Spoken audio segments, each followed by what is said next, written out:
부산 지역 이슈를 전문가와 함께 분석하는 시간, 헬로 이슈 토크입니다. 지난해 6월 1일 지방선거로 부산 기초지자체와 함께 기초의회가 역시 새롭게 출범했는데요. 이후 의회마다 지역민과 소통하며 코로나 대응과 부산 엑스포 준비, 또 민의를 대변하기 위해 활발한 의정 활동을 펼쳐왔습니다. 오늘 헬로 이슈 토크에서는 이러한 부산시 기초의회의 민선 9대 의정 성과를 돌아보고 앞으로 할 일을 점검해보는 특집 시간을 마련해 오고 있는데요. 오늘은 동구의회 이상욱 의장 모시고 이야기 나눠보겠습니다. 의장님 어서 오십시오. 네, 반갑습니다. 네, 지금 임기 4분의 1이 지나고 있는 지점입니다. 지난 1년간 의회 의장으로서 소회 한 말씀 부탁드립니다. 예, 작년 7월 달에 동구의회는 제9대가 개원을 했습니다. 그리고 뜨거운 염원을 받고 한 걸음 한 걸음 뛰어가면서 벌써 시간이 1년이라는 시간이 흘렀습니다. 네. 예, 동구의회는 현장의 목소리를 생생히 듣고 그리고 각기각층에 다 이런 어려운 점들을 잘 살펴서 어정에 반영을 해서 우리 동구가 더욱더 행복하고 발전할 수 있도록 노력을 하고 있습니다. 그리고 집행부와 상생 발전하면서 적절한 균형을 유지하고 그리고 대안과 아이디어를 제시해서 우리 동구 구민들에게 더욱더 활기뛰고 그리고 다 구보다도 더 기술된 그런 구로 만들기 위해서 노력하고 있습니다. 그렇다면 동구의회의 슬로건이자 가장 핵심이 되는 의정 목표가 있다면 무엇일까요? 예, 우리 그 슬로건은 북한 시대를 맞춰서 북한 시대의 희망 동구, 함께 뛰는 동구의회입니다. 네. 북한 시대의 북한의 재개발과 그리고 2030 엑스포가 유치될 수 있도록 많은 홍보를 하고 있습니다. 150 역사를 가진 한국어 도시로서 그리고 이 철도와 항만이 단절돼 있고 그리고 우리 동구 주민들이 2030 엑스포를 유치할 수 있는 북한에 제대로 된 연계할 수 있는 원도심과 함께 상승 발전할 수 있도록 노력을 하고 있습니다. 그래서 그 속에 동구가 원도심이 새롭게 탈바꿈할 수 있도록 노력을 하고 있습니다. 네. 북한 시대의 동구, 이런 의정 목표에 부합하는 의정 성과로는 무엇이 있을까요? 당연히 2030 엑스포입니다. 아, 그리고 네. 북한 재개발이 원도심과 연결을 해서 연계하는 사업들이 차곡차곡 쌓여서 우리 동구 주민들에게 원도심에 힘을 넣어주고 그리고 세계의 중심이자 미래의 도시로서 제시할 수 있는 스마트 미래 도시를 만들기 위해서 목표를 삼고 있습니다. 아, 네. 말씀해 주신 것처럼 지금 동구를 비롯해서 부산 지역 전반적으로 부산 엑스포 유치가 참 열기가 뜨겁습니다. 예, 예. 이 부산 엑스포 유치에 있어서 동구 입장에서도 기대가 참 클 것 같은데요. 의회 차원에서는 현재까지 어떤 움직임을 보이고 있을까요? 예, 우리 개원하자마자 7월 19일 날 2030 엑스포를 유치할 수 있는 지원에 관한 계량문을 채택했습니다. 네. 그리고 계량문을 채택하고 난 후에 바로 이 지원할 수 있는 조례를 만들었습니다. 그래서 집행부에서 이 홍보단을 각 동마다 구축을 하고 홍보할 수 있는 예산까지도 마련을 했습니다. 그리고 9월 달에 우리 엑스포 특위를 구성을 했습니다. 그 특위에서 우리가 어떻게 하면 홍보할 것인가, 어떻게 하면 집행부에게 함께 도와줘서 지원할 수 있는가, 이런 것들을 연구를 하면서 우리 국내, 국외에 홍보할 수 있는 부분들을 연구를 했습니다. 이번 3월 21일과 3월 29일 날 7박 9일 동안 북유럽의 경쟁국 중립국 나라를 방문하게 됩니다. 아, 네. 그래서 덴마크 그리고 노르웨이, 스웨덴 세 개국을 방문하면서 대사관을 방문하고 그리고 각국의 시청을 방문하고 그리고 노인센터, 한국문화원, 한인회 등 그런 경로를 통해서 2030 엑스포 배지 전달과 그 지역의 그 국의 언어를 새긴 현수막을 이렇게 제공을 했습니다. 그리고 대사관에는 그 정부의 호소 사무를 전달할 수 있도록 대사관님께 간곡히 부탁드리면서 우리 한층 더 이 해외 쪽에서 기초의원 차원에서 외교관 홍보를 또 하고 돌아왔습니다. 그리고 국내에는 우리 울릉 군수를 방문해서 네. 그 지역에 2030 엑스포가 반드시 유치될 수 있도록 같이 홍보를 하기로 다짐을 받았고 독도를 방문해서 그 의지를 다시 다지고 왔습니다. 그리고 강주 강산구에 자매구 의회가 있습니다. 네. 그 자매구 의회에 방문해서 엑스포 점퍼와 그리고 배지 그리고 각종 홍보물들을 전달하면서 네. 강산구 의회에서도 적극적으로 부산에 유치될 수 있도록 협력하겠다고 말씀을 하였고 그 속에 우리 고향사랑 기부제도 교차, 기부급을 전달식도 가졌습니다. 그리고 실사단이 방문했을 때 동구에는 동구 주민들과 부산 시민들과 함께 그 속에서 실사단을 환영하면서 반드시 우리 동구가 그리고 부산이 그리고 더 나아가 대한민국이 국가의 중심으로서 세계의 중심으로서 그리고 더 나아가 우리 모든 전 세계에서 눈여겨볼 수 있는 그런 대한민국이 될 수 있도록 노력하겠습니다. 네, 말씀 들어보니까 지역에 맞는 홍보 전략부터 예. 각국에 맞는 홍보 전략까지 준비가 잘 되고 있는 것 같습니다. 부산 엑스포로 인해서 지역 개발 효과가 있을 것이다. 엄청난 경제 효과가 있을 것이다. 기대감이 참 큰 상황인데요. 예. 동구의 경우에는 어떤 긍정적인 영향을 기대해 볼 수 있을까요? 세계적인 이벤트가 세 가지가 있습니다. 네. 올림픽, 월드컵, 그리고 세계 박람회입니다. 이 세계 박람회가 유치가 된다면 경제 유발 효과가 61조고, 네. 그리고 탐방객 수가 3,500만에서 5천만 명이 방문할 것이며, 그리고 일자리 창출이 50만 개가 이루어진다고 봅니다. 네. 그 속에 우리 동구는 북한 재개발이 진행되고 있으면서 엑스포가 맞는 키라고 생각을 합니다.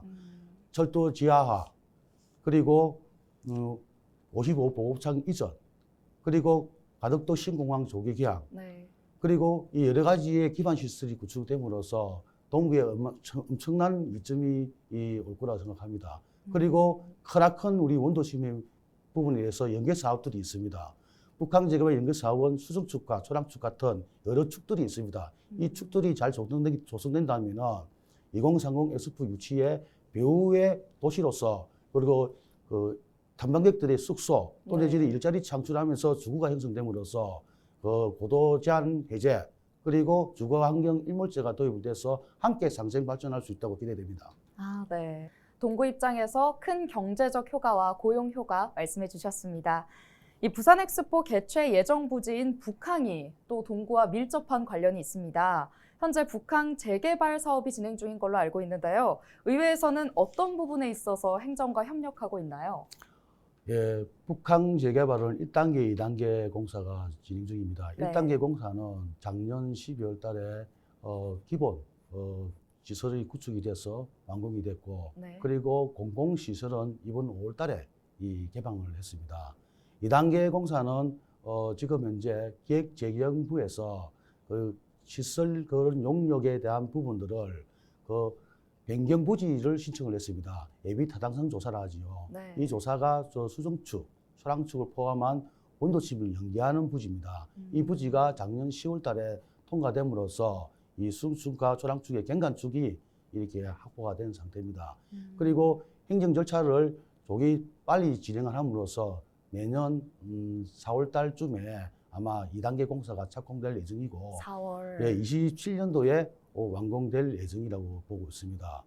이 모든 것들이 2030 엑스포가 유치가 된다게 되면은 함께 발전을 하게 되고 네. 그리고 원도심의 수정축과 초량축이 진행이 되게 되고 여러 축들이 진행이 되게 되면은 그 주변에 있는 노후 주택과 낙후된 원도심이 탈바꿈하게 되고 또 나아가 상복도로의 고도 제한의 규제에 묶여 있는 이런 네. 주거지가 또 생명력을 또 얻고 다시 살아날 수 있는 기회가 보장이 되고 있습니다. 그래서 집행부와 동구에는 함께 손을 잡고 부산시에 강력하게 원도심 연계할 수 있는 부분들을 촉구하고 그리고 더 나아가 홍보할 수 있도록 국민들과 함께 힘을 모으고 있습니다. 네, 협력 체계를 잘 구축해서 네. 재개발 중인 지역이 한국을 대표하는 수변 도시가 되길 기대해 봅니다. 네. 이번에는 지역민들의 입장에 대한 얘기 나눠보겠습니다. 지역민들이 봤을 때 이 동구의 시급한 현안은 무엇이 있을까요? 예, 시급한 문제는 너무 많습니다. 네. 그 문제가 해결되지 못하고 계속적으로 낙후된 원도심으로 남고 있습니다. 그래서 북한 재개발이 희망을 걸고 2030 엑스포로의 희망을 걸고 있습니다. 그 첫 번째는 이 원도심이라서 노후된 주택들이 너무 많습니다. 그리고 삼복도로에 가게 되면 개발이 할 수 없는 그런 규제에 묶였습니다. 네. 그리고 옛날에 우리 동구는 삼복도로의 망량로에는 이 고도 제한, 즉 네. 말해서 최고 고도 지구라고 합니다. 네. 이 5구간의 이게 규제에 묶여 있고, 그리고 일몰제는 주거환경 개선지구의 주거환경 개선지구는 17개 구간이 지금 1990년도에 지정이 되어 있습니다. 네. 이런 문제들은 낙후된 원도심을 그대로 방치해 둔다고 봅니다. 그리고 조망권을 확보하고 경관 보호를 위해서 그리고 바다의 아름다운 풍경을 보기 위해서 네. 이 고도제한을 묶어놓은 부분들이 지금은 북한 재개발로 인해서 평지의 상업지역에 재개발 재건축으로 해서 높은 고층 빌딩이 들어서고 네. 그리고 그 북한 재개발의 장벽에 대한 건축물들이 계속적으로 나타나고 있습니다. 네. 이런 부분들을 볼 때 주민들은 경관이나 조망권은 벌써 상실이 되어 있다.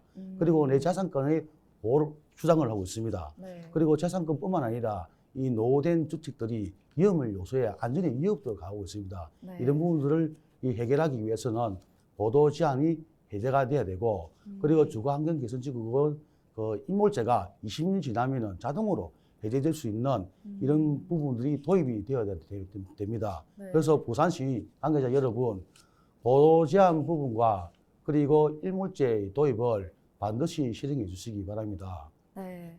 묶여 있었던 제한이 풀리면 무분별한 개발이 시작될 것이다라는 우려도 있는 걸로 알고 있습니다. 이 부분에 대한 대책이나 아니면 어떻게 설득해 나갈 계획이신지 궁금합니다. 예, 그런 문제점도 있습니다. 그리고 이런 문제점을 산재된 문제점을 풀어나가기 위해서 또 우리 또 구의회가 있고 네. 그리고 집행부가 있고 그리고 부산시가 시의회가 있는 것입니다. 그래서 이런 문제점들을 해결하기 위해서는 어떤 문제점이 있는가부터 봐야 됩니다. 네. 그 첫 번째 난개발이 될 수가 있고 두 번째는 소규모 개발로 인해 가지고 도시 미관을 저해시킬 수 있는 요인이 될 수가 있고 네. 또 세 번째는 이 투기꾼들의 가열이 돼서 잘못하게 되면은 돈벌이 할 수 있는 그런 지역이 될 수가 있고 네. 그리고 만약에 사업성이 결정이 나서 사업을 하게 되게 되면 잘못됐을 때 행정에 책임을 물을 수도 있습니다. 네. 이런 모든 문제점들을 해결하기 위해서는 북한 재개발 연기하는 원도심의 수중축, 초랑축 그 여러 축들이 형성이 되게 되면은 경관은 확보가 됩니다. 경관이 확보가 되게 되면은 보도 제한을 묶여 있는 5개 구간은 경관 축에 확보가 된 부분만 빼고는 나머지는 해제가 되게 되면은 자동으로 이 주거 환경이 개선되고 그리고 생활권이 쾌적한 생활권이 보장이 된다 봅니다. 그리고 수중축, 초랑축 여러 축들 주변에 도로가 생기니까 바로 이 재개발 재건축이 용이하게 되고 네. 그러면서 일몰제를 적용시키게 되게 되면 사업성을 타당성을 조사해서 그리고 심도 있게 이렇게 풀어나가게 되게 되면 그런 위험 요소는 해결된다고 봅니다. 그래서 첫 번째 선 규제 그리고 선 일몰제를 해제하고 후 사업성에 대한 타당성 조사와 그리고 사업성이 있는 여러 가지의 부분들을 도시 계획에 맞춰서 미관성에 좋게 하고 세 번째는 투기꾼에 대한 부분들을 조사를 해서 그 부분이 심의에 통과가 된다면 네. 그때 집행을 하면은 그런 보안 장치가 마련된다게 되면은 가능하다고 봅니다. 아, 네. 이렇게 말씀해 주신 것처럼 해당 현안을 해결하게 된다면 그로 인한 성과가 부산 엑스포에도 도움을 줄 수 있을지 어떤 연관성이 있다고 보시나요? 앞전에 말씀한 것 같이 엑스포가 유치가 되게 되면은 50만 개의 일자리가 나타나게 됩니다. 네. 50만 개의 일자리가 나타나게 되게 되면은 그 분들이 동구에 오게 되게 되면은 주구가 있어야 됩니다. 그 주구가 마련하기 위해서는 반드시 수중축, 초랑축 그리고 고도제한 해제 일몰제를 적용해서 재개발 재건축을 진행시킴으로써 네. 그분들을 맞이할 준비가 돼야 되고 그리고 5천만 명의 탐구객들이 오게 되게 되면은 또 머물 수 있는 자리가 생기게 되고 그리고 경제 유발 효과가 61조가 생기게 되면 많은 사업들이 생기게 됩니다. 네. 그런 부분들이 이 고도 제한 해제 또한 인몰제 그리고 계단의 이동권이 접근성이 용이할 수 있는 갱상 엘리베이터나 에스컬레이터를 이렇게 설치하게 된다면은 우리 북한 재개발과 2030 엑스포와 낙후된 원도심과 함께 발전함으로써 그리고 부산시가 요구하고 있는 그 대한민국의 도전 그리고 그 세계 속의 대전환으로서 미래를 향해 그 가치를 담고 북한 재개발의 중요성을 담아서 함께 원도심이 변하게 된다면 세계적인 도시로 될 것이라고 생각합니다. 네, 세계적인 동구가 기대가 됩니다. 이 전반기 의장으로서 지금 임기의 절반이 지나고 있는데요. 남은 전반기까지 실현하고자 하는 정책이나 현안에는 무엇이 있을까요? 예, 지금 현재는 정보화 통신 사업에서 더 넘어서서 그리고 지금 빅데이터 사업, 빅데이터 사업에서 넘어서서 AI 정보화 시대입니다. 네. 이 정보화 시대에 맞춰서 우리 동구청은 2월 달에 그 산재된 그런 여러 가지 데이터를 모으고 그리고 동구의 그런 정보를 한눈에 볼 수 있는 빅데이터 플랫폼을 구축을 했습니다. 그래 이어 우리 동구에는 이 빅데이터를 활용해서 국민들에게 대민 서비스를 제공하고 그리고 공공정책을 만들 수 있는 그런 연구단체를 등록을 했습니다. 네. 그런데 이 연구단체의 기능들을 보게 되게 되면 어떤 부분이 있느냐. 이 빅데이터를 챗GPT로 연결해서 결과물이 나올 수 있는 네. 그런 시스템을 구축을 하고 그리고 국민들의 요구사항들 그리고 각종의 정책 사업들 그리고 조례를 제정할 수 있는 그런 결과물을 나올 수 있는 시스템의 방향을 제시하는 그런 연구단체입니다. 앞으로 기대해 보시면은 새로운 동구의회가 되기로 기대를 하고 있습니다. 그리고 두 번째는 우리 동구 청계천 제2안으로서 초랑천 사업을 전개를 했습니다. 네. 2010년도에 그래 공모 사업을 해서 선정이 돼서 2018년도에 준공을 할 예정이었지만은 이 부지 보상비와 여러 가지 설계 변경으로 인해서 늦어서 2021년도에 이 1단계만 준공을 했습니다. 네. 317m의 거리를 1단계를 공사를 하고 나머지 2단계 공사는 하지를 못했습니다. 그런데 1단계 공사를 하고 난 후에는 수질의 오염과 오폐수의 유입과 악취로 인해서 우리 동구 주민뿐만 아니라 탐방객들이 이런 인상을 찌푸리고 있습니다. 네. 그래서 상류 부분에는 자직관을 설치하고 생활 오폐수를 이 우회관으로 돌려서 오수관으로 가도록 유도를 하고 네. 그리고 용존 산소를 투입을 해서 수질을 깨끗하게 만드는 부분들을 상류 부분에서는 아예 차단을 했습니다. 네. 그런데 하부 부분에서 식당가에서 나오는 여러 가지 오수물들을 제거하기 위해서 이 부산시 하수 정비 그 공사를 지금 7월 달에 지금 이제 착공이 들어가서 12월 달에 완공될 예정입니다. 네. 이 공사가 마무리되게 되면은 이 초랑천에 있는 이 수질 오염은 깨끗한 물로 바뀌고 그리고 악취가 없고 쾌적한 초랑천이 될 거라 생각하며 그리고 입구에 있는 공공 프로젝트 조형물은 그 현대미술관으로 그 철거 이전하고 그 부지 활용도와 그리고 2단계 공사에 대한 어떻게 방향을 틀 건가에 대한 활용도와 그 전체적인 초랑천을 어떻게 꾸밀까의 활용도를 네. 그 부산시에서 이역을 받아서 지금 영업 중입니다. 기대해 보시기 바랍니다. 빅데이터를 활용한 디지털 도시 그리고 제2청계천을 가꾼 새로운 동구 기대가 됩니다. 말씀해 주셨던 모든 현안을 파악하고 또 해결책을 모색하는 전 과정을 아우르는 의정의 방향이 있다면 무엇일까요? 첫 번째는 현장 중심. 누구나 국민들이 불러주게 되면 현장에 가서 답을 찾고 네. 문호농부라는 말이 있습니다. 그런 말처럼 우리 바로 현장에서 답을 찾아서 그것을 어제를 삼아서 국민들에게 행복과 그리고 기쁨을 보답할 수 있는 동구의회가 되겠습니다. 네. 두 번째는 집행부와 상생은 견제와 지적을 떠나서 대안과 아이디어를 제공을 함으로써 우리 국민들이 더욱더 편리하고 안전하고 복리정진이 할 수 있는 그런 동구를 만들기 위해서 활동을 하겠습니다. 세 번째는 국민들에게 신뢰받는 의회는 바로 주민과의 약속입니다. 네. 그리고 행동을 똑바로 해서 국민들에게 약속을 지킨 부분들은 반드시 실천해서 그 발전에 미래에 재단할 수 있는 그런 2030 엑스포와 북한 재개발이 반드시 유치가 되어 우리 동구민들의 기쁨과 승리를 안겨주고 싶습니다. 그래서 그런 운영 방법을 채택하고 있습니다. 네, 누구나 살고 싶은 동구를 기대해 보면서 오늘 말씀 여기까지 듣겠습니다. 고맙습니다. 네, 감사합니다. 올해는 2030 세계 박람회를 중심으로 동구에 쏠리는 관심이 큽니다. 그만큼 행정과 의회가 해야 할 일이 많다는 의미겠죠. 이럴수록 소소한 주민의 일상은 간과하기 쉬운데요. 주민의 대의기관인 동구의회에서만큼은 그 목소리를 놓치지 않고 경청해서 지역에 반영해 주길 기대하면서 오늘 헬로 이슈 토크는 여기서 마무리합니다. 오늘 방송은 헬로티비 뉴스 공식 홈페이지에서 다시 보실 수 있습니다. 시청해주신 여러분 고맙습니다.